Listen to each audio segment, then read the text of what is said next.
Hello बच्चों, आज हम लोग देखेंगे जेनेटिक्स का लेक्चर, सेक्स लिंक जीन और सेक्स लिंक डिसऑर्डर। तो ऐसे जीन्स जो सेक्स क्रोमोसोम पर पाए जाते हैं, एक्स क्रोमोसोम पर या फिर वाई क्रोमोसोम पर, उनको बोलते हैं सेक्स लिंक जीन्स। और अगर इन जीन्स में कोई प्रॉब्लम आ जाती है और उसकी वजह से कोई डिसऑर्डर या डिजीज हो जाती है, तो उन डिसऑर्डर्स को बोलते हैं सेक्स लिंक्ड डिसऑर्डर। ओके, तो जीन्स जो है इनको दो क्लासेस में हम डिवाइड कर सकते हैं। सेक्स क्रोमोसोम पर पाए जाने के आधार पर हमारे अंदर दो तरह के सेक्स क्रोमोसोम होते हैं, एक्स क्रोमोसोम और वाई क्रोमोसोम। तो एक तो होते हैं डायएंड्रिक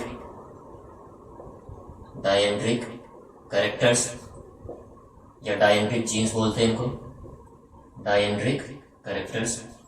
तो ये वे कैरेक्टर्स होते हैं जो कि एक्स क्रोमोसोम पर पाए जाते हैं, लोकेटेड ऑन एक्स क्रोमोसोम।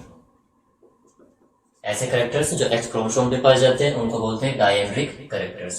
और अगर इनमें कोई प्रॉब्लम आ जाती है, एक्स क्रोमोसोम में कोई डिसऑर्डर हो जाता है, तो उनको हम लोग बोलेंगे एक्स लिंक्ड डिसऑर्डर या डायएंड्रिक डिसऑर्डर। या इन जीन्स पर या इन क्रोमोसोम पर जो जीन्स पाए जा रहे हैं उनको बोलेंगे डायएंड्रिक जीन्स। वे जो कैरेक्टर्स को रेगुलेट कर रहे हैं उनको बोलेंगे डायएंड्रिक कैरेक्टर्स।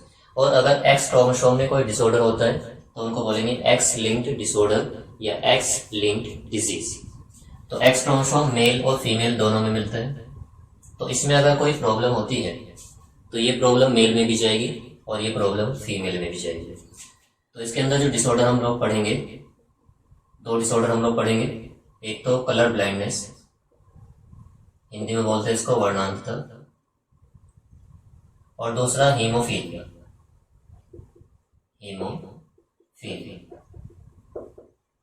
ओके, उसके बाद में दूसरे कैरेक्टर्स आते हैं जिनको बोलते हैं होलेंड्रिक कैरेक्टर्स।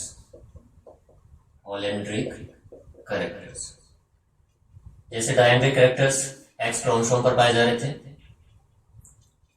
इसी तरह से जो होलेंड्रिक कैरेक्टर्स होते हैं ये वाई क्रोमोसोम पर लोकेटेड होते हैं, लोकेटेड ऑन वाई क्रोमोसोम। तो वाई क्रोमोसोम पर जो जीन्स पाए जाएंगे उनको होलेंड्रिक जीन्स कहेंगे, और वे जीन्स जिस कैरेक्टर्स को रेगुलेट करेंगे उनको होलेंड्रिक कैरेक्टर्स कहेंगे। अब जो वाई क्रोमोसोम है वो सिर्फ और सिर्फ मेल में ही मिलता है, फीमेल में नहीं मिलता है। तो इसमें अगर कोई प्रॉब्लम हो जाती है या फिर इसमें कोई डिसऑर्डर हो जाता है तो वो जो डिसऑर्डर है सिर्फ मेल तक ही सीमित रहेगा, वो फीमेल में नहीं जाएगा। यानी कि यहाँ पर जो हेरिडिटी होगी, जो इनहेरिटेंस का पैटर्न देखने को मिलेगा, वंशागति का क्रम, वो मेल टू मेल मिलेगा।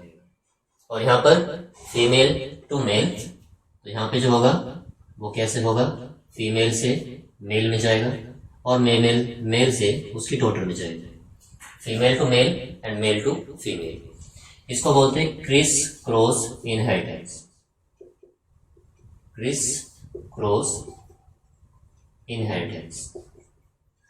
ऐसा इनहेरिटेंस जो फीमेल से मेल में और मेल से फीमेल में इनहेरिट होता हो उसको बोलते हैं क्रिस क्रॉस इनहेरिटेंस। तो ये मेल में भी जाएगा और फीमेल में भी जाएगा। लेकिन अगर वाई क्रोमोसोम पे कोई डिसऑर्डर हो गया है तो वो सिर्फ मेल तक ही सीमित रहता है। और इसके अंदर जो डिसऑर्डर आता है उसको बोलते हैं हाइपर ट्राइकोसिस।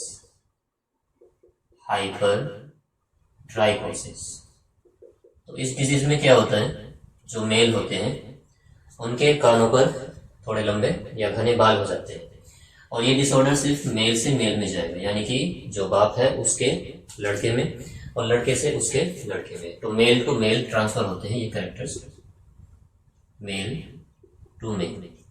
और जबकि ऊपर वाले में क्या हो रहा था, फीमेल टू मेल और मेल टू फीमेल। तो ये थे दो कैरेक्टर्स या फिर दो जीन्स।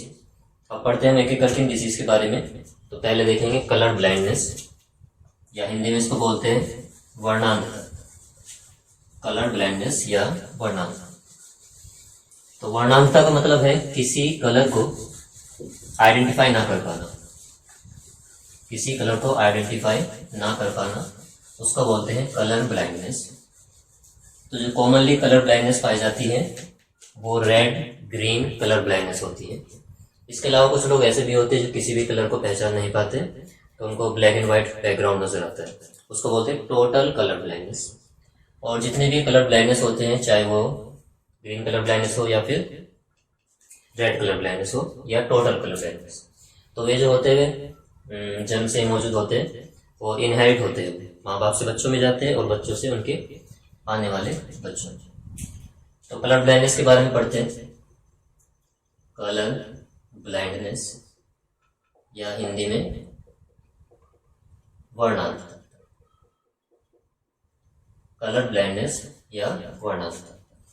तो inability to identify any character, any colour, किसी कलर को आइडेंटिफाई ना कर पाना, उसको बोला जाता है कलर ब्लाइंडनेस। जो कॉमनली कलर ब्लाइंडनेस देखी जाती है वो एक तो होती है ग्रीन कलर ब्लाइंडनेस और एक होती है रेड कलर ब्लाइंडनेस। ये कॉमन होती है, इसके अलावा ब्लू, येलो या टोटल कलर ब्लाइंडनेस भी देखने को मिलती है और वो थोड़ा रेयर होता है। तो कलर ब्लाइंडनेस में होता क्या है, जो हमारी आईज है उनके अंदर दो तरह की सेल्स पाई जाती है। एक को बोलते हैं रोड सेल्स, तो आईज के अंदर दो तरह की सेल्स हैं, एक को बोला जाता है रोड्स और एक को बोला जाता है कोन्स। तो जो रोड सेल्स होती है वो कलर के परसेप्शन में हेल्प करती है, लाइट के परसेप्शन में हेल्प करती है। जैसे ज्यादा लाइट है या फिर कम लाइट है या फिर डार्क है तो उसको आइडेंटिफाई करते हैं रोड्स। और जो कलर्स होते हैं वो कोन्स के द्वारा आइडेंटिफाई किए जाते हैं। तो कलर्स को आइडेंटिफाई करने का काम कोन्स करते हैं, मिलियंस ऑफ नंबर होते हैं इनके आइज के अंदर। इसी तरह से रोड्स जो होती है ये लाइट को आइडेंटिफाई करती है।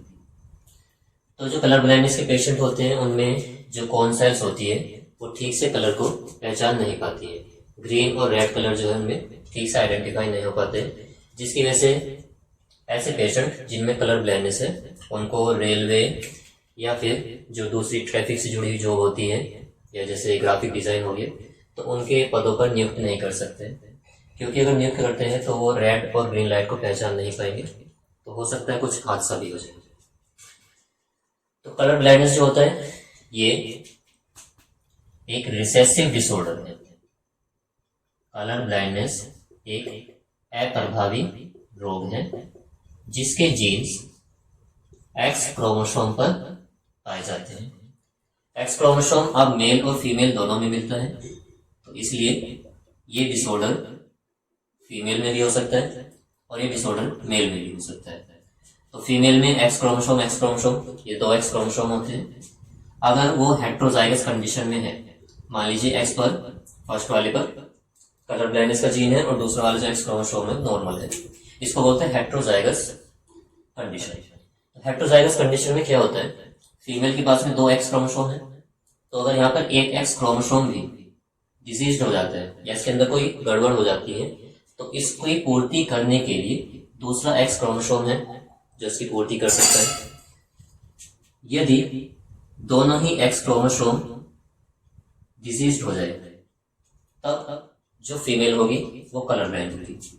तो अगर वो हेट्रोजाइगस है तो उसको बोलते हैं नॉर्मल फीमेल, यानी इसकी जो आई साइट होगी, जो उसका कलर विजन होगा वो नॉर्मल होगा, लेकिन उसके अंदर कलर ब्लाइंडनेस का जीन पाया जा रहा है और इस जीन को अपनी अगली जनरेशन में पास ऑन कर सकती है। अगर फीमेल होमोजाइगस है कलर ब्लाइंडनेस के लिए तभी वो डिजीज्ड होगी, तभी फीमेल जो होगी वो कलर ब्लाइंड होगी। अब क्योंकि मेल के अंदर सिर्फ एक ही एक्स क्रोमोसोम पाया जाता है और इसमें भी अगर कोई गड़बड़ हो जाती है तो इसकी पूर्ति करने के लिए, इसको कंपनसेट करने के लिए दूसरा एक्स क्रोमोसोम नहीं है जैसे कि फीमेल के पास में था। तो अगर एक एक्स क्रोमोसोम पर भी यहाँ पे कलर ब्लाइंडनेस का जीन है तो जो मेल होगा वो कलर ब्लाइंड होगा। तो इसमें तीन तरह के हमको जीनोटाइप देखने को मिलते हैं। एक तो नॉर्मल या कैरियर फीमेल, नॉर्मल या कैरियर फीमेल जो कि हेट्रोजाइगस होगी, और एक है होमोजाइगस या कलर ब्लाइंड फीमेल, और तीसरा है हमारे पास में हेट्रोजाइगस कलर ब्लाइंड मेल। तो ये भी अफेक्टेड होंगे, तो मेल अफेक्टेड होता है। तो ये थे तीन तरह के जीनोटाइप्स। अब देखते हैं इनकी हेरिडिटी या इनहेरिटेंस, कि माँ बाप में अगर कलर ब्लाइंडनेस के जीन पाए जा रहे हैं तो अगली जनरेशन में किस तरह से पास ऑन होंगे, कितनी परसेंटेज रहनी है सन के अंदर या डॉटर के अंदर कि उनमें इसके जीन्स हो सकते हैं। तो इनकी प्रोबेबिलिटी देखेंगे हेरिडिटी देखते हैं इनकी, किस तरह से कलर ब्लाइंडनेस की जीन इनहेरिट होते हैं एक जनरेशन से दूसरी जनरेशन में। चलिए तो पहला केस लेते हैं, केस नंबर 1। केस नंबर 1 में क्या करते हैं, जो मदर है, मदर उसको नॉर्मल ले लेते हैं, मदर नॉर्मल है, और जो फादर है वो कलर ब्लाइंड है, फादर कलर ब्लाइंड है। तो इनकी जो अगली जनरेशन होगी उसमें हमें बताना है कि कलर ब्लाइंडनेस की क्या प्रोबेबिलिटी रहेगी। तो पहले इनके जीनोटाइप लिखते हैं। मदर अगर नॉर्मल है तो नॉर्मल के लिए X और X, ये नॉर्मल के लिए यहाँ पे कैरियर वाली सिचुएशन भी आ सकती है क्योंकि उसको भी नॉर्मल बोलते हैं, तो वहाँ पे XC और X, तो XX यहाँ पे लेके चलते पहले, और जो फादर है वो XCY यानी कि वो कलर ब्लाइंड है। इनके गैमेट्स बनाएंगे, फीमेल में गैमेट बनने की प्रोसेस ओजेनेसिस और मेल में गैमेट बनने की प्रोसेस स्पर्मेटोजेनेसिस। तो यहाँ पर बनेंगे तो X गैमेट, यहाँ पर XC और Y। अगर फर्टिलाइजेशन के टाइम पर ये वाला X क्रोमोसोम इस मेल के कलर ब्लाइंड वाले X क्रोमोसोम से फर्टिलाइज करता है तो सिचुएशन कुछ ये होगी XCX, और अगर ये वाला X क्रोमोसोम Y के साथ में कंबाइन कर रहे हैं तो सिचुएशन होगी XY। अगर ये X इसके साथ में फ्यूज कर रहा है तो XCX, और अगर ये X Y के साथ में फ्यूज कर रहे हैं तो XY। तो यहाँ पर जो X है वो डॉटर है, तो ये फीमेल है, और X वाली जो है ये है मेल। तो यहाँ पर मेल में अगर हम देखें तो 50% मेल बन रहे हैं और 50% फीमेल बन रही है। तो जितने भी मेल यहाँ पर बन रहे हैं या जितने भी सन्स यहाँ पर बन रहे हैं वो नॉर्मल है, किसी में भी X पर कलर ब्लाइंडनेस का जीन नहीं। और फीमेल में अगर देखें तो जितनी भी डॉटर यहाँ पे बन रही हैं वो सारी सारी डॉटर या तो नॉर्मल है या फिर उनको कैरियर बोले, यानी कि उनके अंदर कलर ब्लाइंडनेस का जीन तो है लेकिन उनका कलर विजन नॉर्मल रहेगा। तो रिजल्ट की अगर बात करें तो यहाँ पे जो रिजल्ट लिखेंगे वो ऐसे लिखेंगे कि ऑल सन्स आर नॉर्मल, सभी जो पुत्र होंगे वो नॉर्मल होंगे, और ऑल द डॉटर्स, सभी पुत्रियां नॉर्मल होगी या कैरियर होगी, आर नॉर्मल या फिर कैरियर। तो ये था पहला केस। कब? जब मदर नॉर्मल और फादर कलर ब्लाइंड हो, तब उनके जितने भी बच्चे होंगे वो सभी नॉर्मल होंगे, सभी सन नॉर्मल होंगे, और सभी जो डॉटर है वो नॉर्मल या कैरियर होगी। अब दूसरा केस ले लेते हैं। तो अब की बार क्या करते हैं, जो मदर है उसको कैरियर ले लेते हैं और जो फादर है उसको नॉर्मल ले लेते हैं। तो मदर कैरियर है यानी कि वो हेट्रोजाइगस है कलर ब्लाइंडनेस के लिए, फादर नॉर्मल है, उसमें X क्रोमोसोम पर कोई भी कलर ब्लाइंडनेस का जीन नहीं है, तो यहाँ से XC को हटा देते हैं और यहाँ पे लगा लेते हैं। चलिए तो इनका क्रॉस कराते हैं फिर से। तो क्रॉस अगर इनका कराते हैं हम तो इसके गैमेट बनेंगे XC और X, और इसके बनेंगे X और Y। तो ये XC इसके साथ में कंबाइन करेगा तो यहाँ पर बनेगा XCX, फिर ये XC इस Y के साथ कंबाइन करेगा तो XCY, फिर ये X इसके साथ में XX, और फिर ये X इस Y के साथ में XY, इस तरह से बनेगा। तो ये XY वाले मेल है, तो यहाँ पर अगर देखें ये वाला जो मेल है ये सन, ये नॉर्मल है, ये वाला जो मेल है वो अफेक्टेड है कलर ब्लाइंड, ये वाली जो फीमेल है वो नॉर्मल है, ये वाली भी फीमेल नॉर्मल है या फिर कैरियर है। तो यहाँ पे हम लिखेंगे कि आधे जो सन होंगे या पुत्र होंगे वो कलर ब्लाइंड होंगे, और जो बाकी के आधे पुत्र होंगे वो नॉर्मल होंगे। तो half of the sons are colour blind, तो आधे पुत्र कलर ब्लाइंड होंगे। Half of the sons are normal, आधे पुत्र नॉर्मल होंगे, और जितनी भी पुत्रियां हैं ऑल द डॉटर्स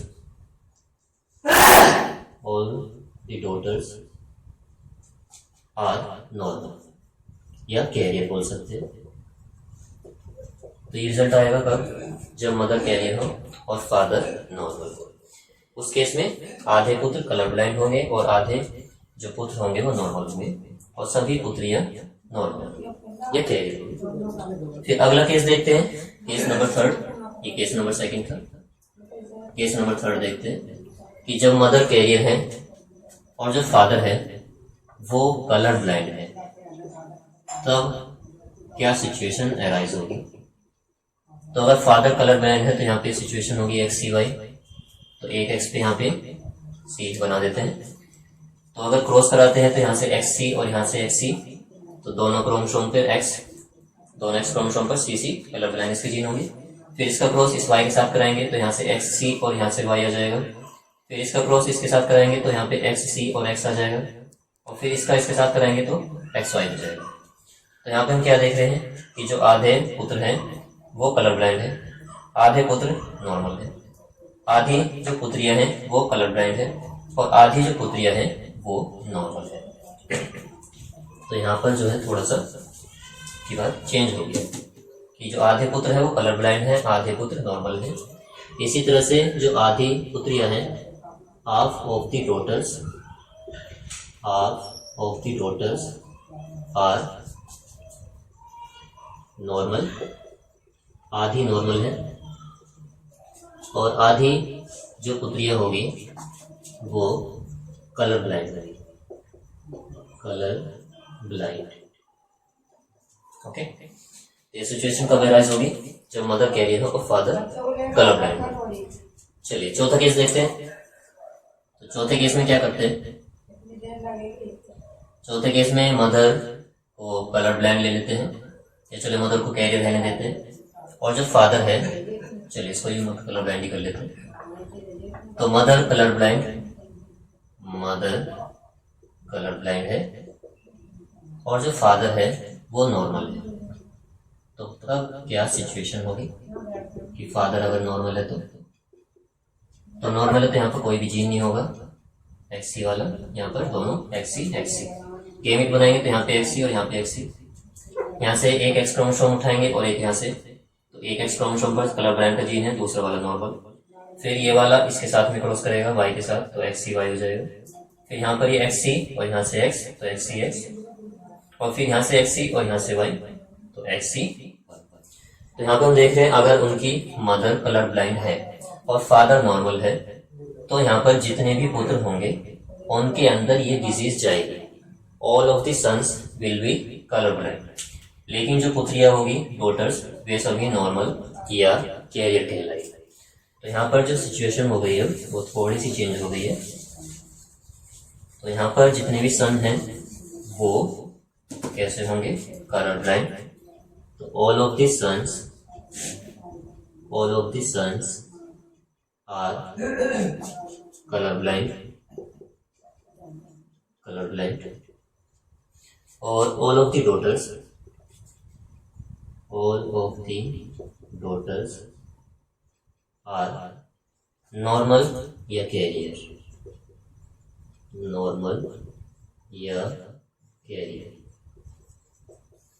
ये थी सिचुएशन जब मदर कलर ब्लाइंड हो और फादर नॉर्मल। अब लास्ट केस देख लेते हैं, जब दोनों ही कलर ब्लाइंड हो तब क्या होगा। केस नंबर 5 देख लेते हैं। मदर भी कलर ब्लाइंड है और जो फादर है वो भी कलर ब्लाइंड है। अगर दोनों पेरेंट को डिसीज है तो जितने भी बच्चे बनेंगे उनके वो सभी कलर ब्लाइंड होंगे। तो सभी एक्स क्रोमोसोम पर CC लगा देते हैं, यहाँ भी C, यहाँ पे भी और यहाँ भी। तो यहाँ पे हम क्या देख रहे हैं कि जितने भी बच्चे हैं, all of the children are colour blind. अगर माँ बाप में से दोनों को डिजीज है कलर ब्लाइंडनेस है तो उनके जितने भी बच्चे होंगे, मेल हो चाहे फीमेल हो, वो सभी कलर ब्लाइंड होंगे। तो ये थे इसके कुछ केस। इसके बाद में हम लोग देखेंगे हीमोफीलिया। तो उसमें भी हीमोफीलिया में भी सेम सिचुएशन होती है, उसमें भी हम क्रॉस इसी तरह से कराते हैं और हीमोफीलिया भी एक रिसेसिव डिसऑर्डर होता है। चलिए तो इसके बाद में देखते हैं लेक्चर फिर बाद में।